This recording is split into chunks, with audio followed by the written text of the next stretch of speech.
Welcome to the first part of our Elden Ring Nightreign boss speculation series. In this video, we'll dive into the world of Dark Souls 1 to rank its bosses based on their potential to return in Nightreign. We'll evaluate them based on their lore, gameplay mechanics, and how well they fit into the dark, mysterious setting of Nightreign. Let's start our journey with the iconic Asylum Demon and explore each boss, one by one. Our journey begins with the very first boss you encounter in Dark Souls 1, the Asylum Demon.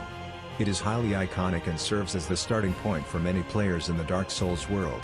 However, it has a fairly simple moveset that doesn't go beyond basic attacks. Interestingly, its moveset is very similar to the Erdtree avatar from Elden Ring, showing that the concept was reused. In Nightreign, the Asylum Demon could serve as an early skill check to prepare new players for the challenges ahead. Still, it lacks the depth to return as a significant boss and would likely serve more as a nostalgic addition. For this reason, the Asylum Demon lands in C tier. It has potential as an introductory hurdle, but not much beyond that. Next, we move on to two mid-tier bosses from Dark Souls 1, the Taurus Demon and the Capra Demon. Both are memorable encounters for their own reasons, but neither has the depth to stand out as major bosses in Nightreign. The Taurus Demon, while iconic for its rooftop battle and the introduction of plunging attacks, has a very basic moveset. It served as an early game challenge but doesn't offer much replay value or uniqueness. In Nightreign, it could return as a regular enemy or a mini-boss in a similar rooftop or fortress setting. The Capra Demon, on the other hand, is infamous for its punishingly small arena and the ambush of the two attack dogs. The encounter is more about managing space and timing than the boss itself, as the Capra Demon is fairly straightforward once isolated. It, too, would work well as a normal enemy or a mini-boss, especially in tight, claustrophobic areas. Neither boss has the lore or mechanical complexity to warrant a major return.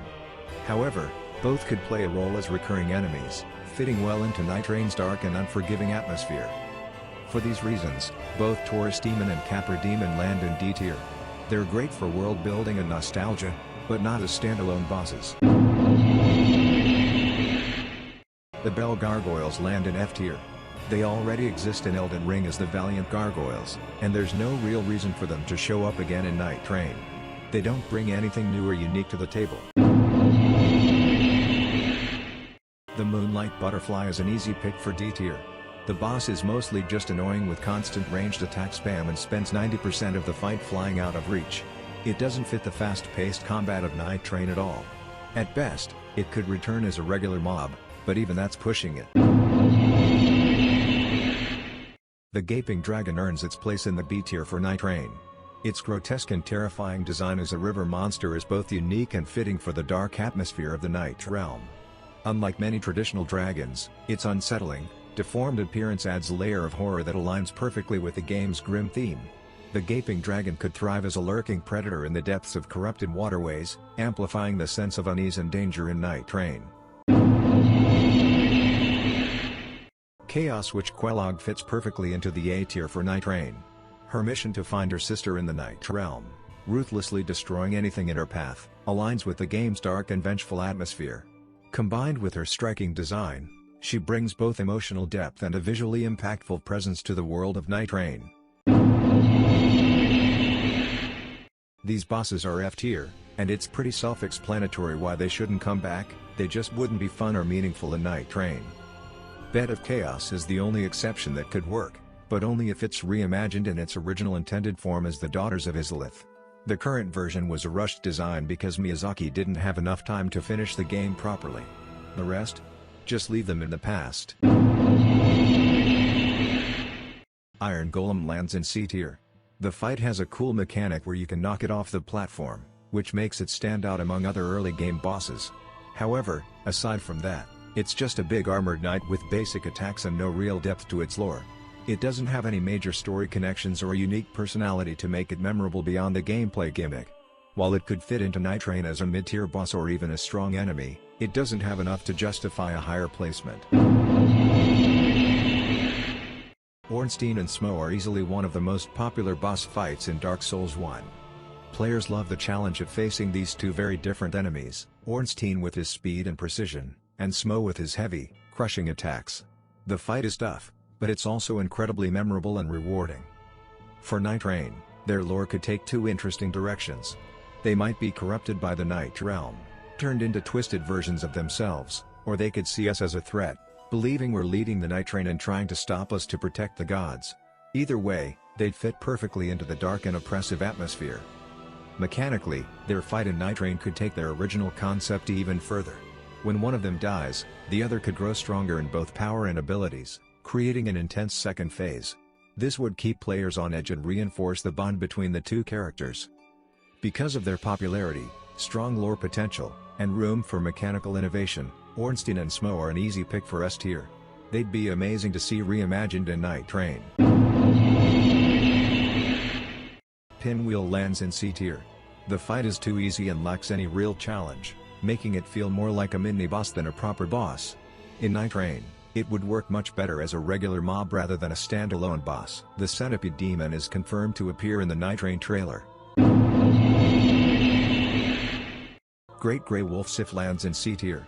While the fight is iconic and Sif is a cool boss, their potential return in Nightreign doesn't feel like a perfect fit. A possible story could be that Sif seeks revenge for their fallen master, Artorias, and mistakenly sees us as an enemy leading the Night Realm.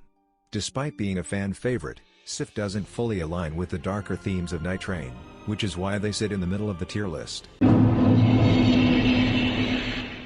The Four Kings earn their A tier placement for Nightreign due to their fitting lore and unique concept. Residing in the darkness and guarding the abyss, they align perfectly with the grim tone of the Night Realm.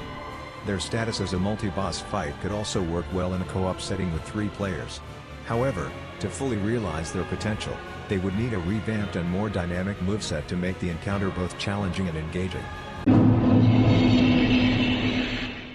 Seath the Scaleless could be an intriguing threat in Nightreign through his connection to the Abyss. The idea of him either being corrupted by the Abyss or altered through experiments with it adds a darker and more fitting element to the game's atmosphere. His placement in B tier is well justified. Artorias stands as an iconic figure in the Dark Souls universe, deserving S tier status for Nightreign. His deep connection to the Abyss and his tragic backstory provide rich lore that enhances the game's narrative. With his legendary combat prowess and memorable design, Artorias perfectly complements the dark and foreboding atmosphere of Nightreign. As a fan favorite, his inclusion would undoubtedly resonate with players, adding both emotional weight and a highly anticipated challenge to the game. Manus, the Father of the Abyss, is an ideal S tier character for Nightreign. As the very essence of the Abyss, he offers a powerful and unforgettable boss encounter, fitting as a climactic challenge for the second or third day. His menacing design and deep connection to the lore enhance the dark, oppressive atmosphere, making him a standout addition that will leave a lasting impression on players. Black Dragon Kalameet lands in C tier. While the fight is cool, Elden Ring already has plenty of dragons, so adding another wouldn't feel special. Plus, there's no real lore connection between Calamity and Nightreign, making it hard to justify their return. Gwyn, Lord of Cinder, stands as a pinnacle of lore and a memorable final boss, earning his A tier placement for Nightreign. His return could symbolize the struggle for dominance in the Night Realm, either as a figure seeking to reclaim his former reign or as a tragic, corrupted shell of his past self. This duality adds depth and reinforces his role as a legendary and impactful character in the game's narrative. Thanks for watching. If you enjoyed this ranking, let me know by leaving a like and sharing your thoughts in the comments.